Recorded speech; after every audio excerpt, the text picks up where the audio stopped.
Bismillahirrahmanirrahim. Assalamualaikum warahmatullahi wabarakatuh. Assalatu wassalamu ala asyrafil anbiya'i wal mursalin wa ala alihi wa sahbihi rasulillahi ajma'in.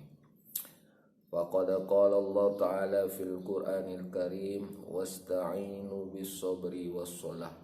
Wa qala Rasulullah sallallahu alaihi wasallam Rasul amril Islam wa amudu sholah. Saudaraku yang dimuliakan Allah subhanahu wa ta'ala, yang dicintai Allah subhanahu wa ta'ala, lagi dan lagi kita bersyukur kepada Allah subhanahu wa ta'ala karena sampai detik hari ini, sampai di pagi hari ini masih Allah beri kita kenikmatan kesehatan, kenikmatan iman, kenikmatan Islam, sehingga kita dapat melaksanakan daripada perintah Allah, beraktivitas.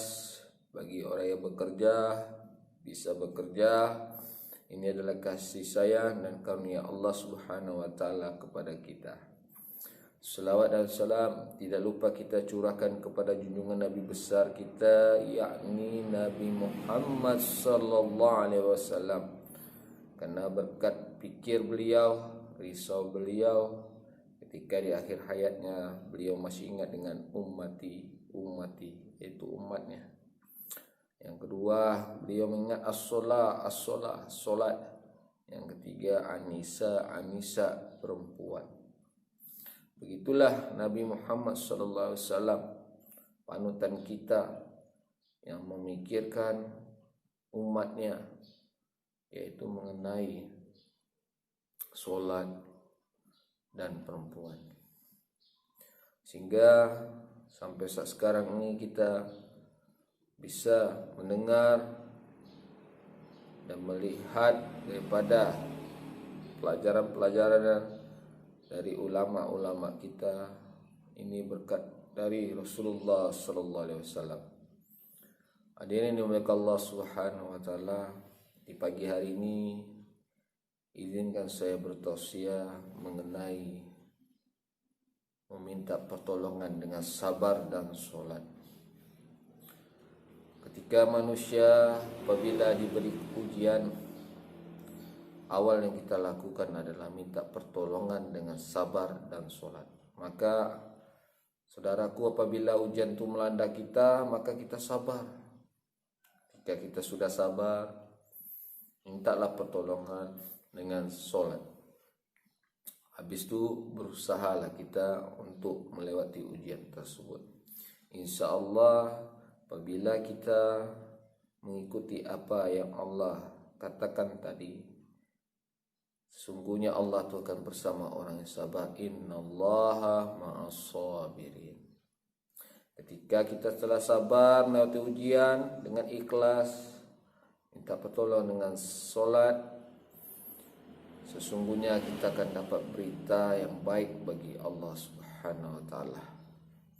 Hadirin dimuliakan Allah subhanahu wa ta'ala, di mana kita pertolongan ini tidak pernah terwujud dalam kehidupan kita. Mungkin karena kita lalai dengan solat kita, lalai daripada kita mengingat Allah. Sehingga apabila datang ujian itu bukannya semakin membaik, malah semakin memburuk. Hati kita gelisah, gundah. Maka dikatakan dalam Quran tadi, mintalah pertolongan dengan sabar dan solat. Dan hadis yang kedua dikatakan tadi, Rasul amril Islam wa amudu sholah. Pokok inti daripada Islam adalah solatnya, tiangnya adalah solat. Perumpamaannya kita mendirikan kemah. Apabila kemah ini salah satu tiangnya tidak ada, maka kemah itu tidak berdiri. Begitu juga kita. Apabila kita kuat bersedekah, kuat kita berzikir, kuat kita solat tahajudnya, tapi apabila kita tidak solat 5 waktu, tidak kita jaga, maka akan sia-sia. Sedekah apapun yang terbesar akan sia-sia. Karena awal akan ditanyakanlah mengenai solat. Jika solatnya baik, maka seluruh yang lainnya akan baik. Saudaraku yang dimuliakan Allah Subhanahu wa taala, sekian dulu daripada tausiah pagi hari ini. Mudah-mudahan bermanfaat bagi kita semua. Wabillahi taufiq wal hidayah. Assalamualaikum warahmatullahi wabarakatuh.